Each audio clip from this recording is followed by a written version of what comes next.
صباح الخير على الناس الطيبين، على الغالين، على الورود، على الوفيين. أنا حبيت أقدم حسب ما وصلني هذا الشهر من معلومات عن طريق فريق الدعم اليوتيوب، وأحب الخير للجميع وأساعدكم.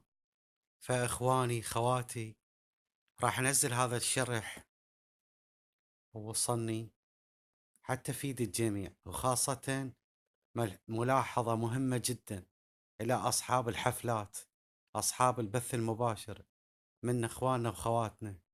هاي تبادل اشتراكات تخالف سياسة اليوتيوب. وأنا شفت مقطع فيديو من سوزان جوزكي، مديرية تنفيذية شركة يوتيوب، لقاء فيديو وخصصوا مال أطفال. هسه شغلة لكم وشوفوا، خصصوا مال أطفال همه. إذا قناتي ما تخص الأطفال أتركها، يجي الإشعار مزيد من المعلومات، أدخل السطر الثالث قناتي لا تخص الأطفال. شوفوا يا غالين، مرحبا علوش الوفي، نتمنى لك عام سعيد. نود استهلاك العقد الجديد، التزام التحرش.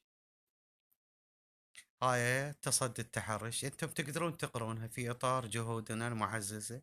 شوفوا الاجراءات، ما يسامحون، قوانين صارمة جدا جدا، ما ترحم اي شخص، خاصة بعد التحديث الجديد.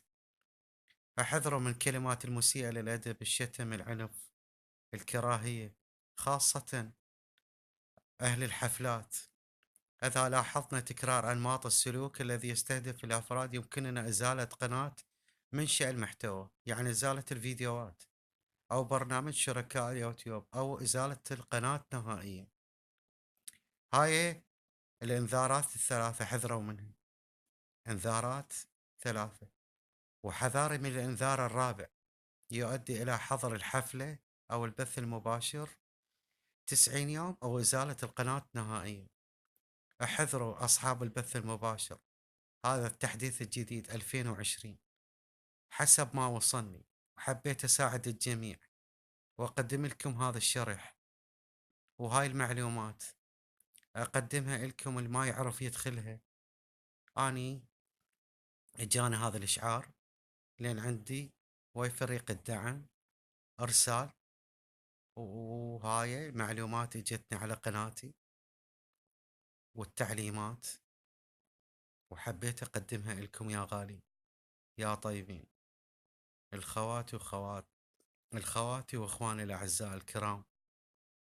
فاجيتك زرتك فرخشتك، فحذروا منها. وتحياتي لكم، انا خادم صغير.